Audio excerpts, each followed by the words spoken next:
What if I tell you that your glasses could put 3D instruction right on top of the real world? No, that is not magic. That is what we call the augmented reality. Today, I will show you the augmented reality using two things.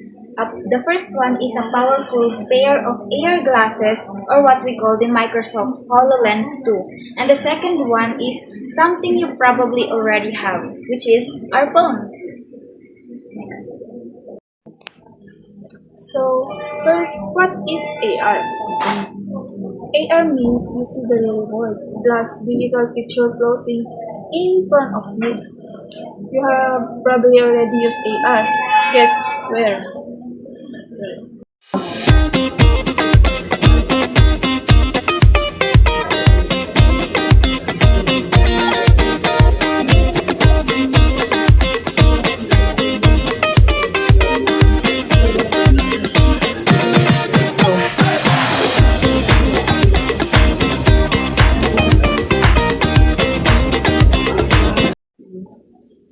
This is AR.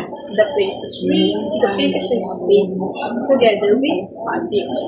Now imagine that same idea, but for work, school, or fixing things.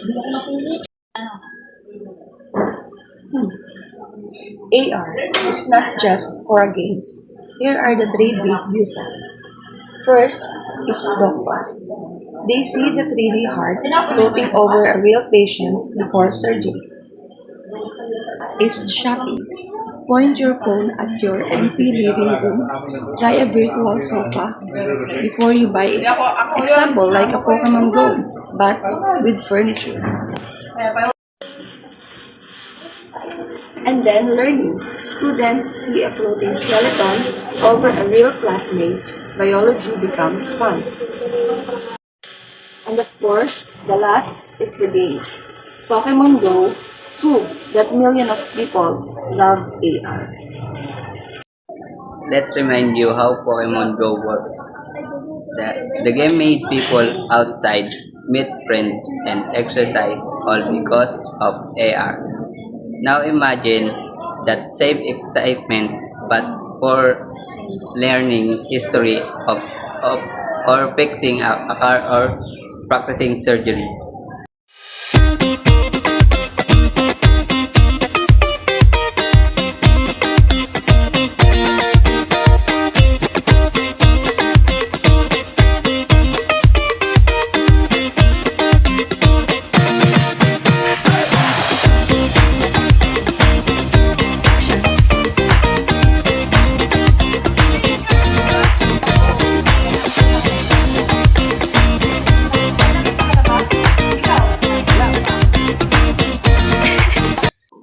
Okay, fun fact. Did you know that HoloLens is more expensive than your phone? HoloLens is expensive, around 3,500, or big companies and hospital use it. However, your phone is more cheaper than HoloLens. You can use AR using your phone.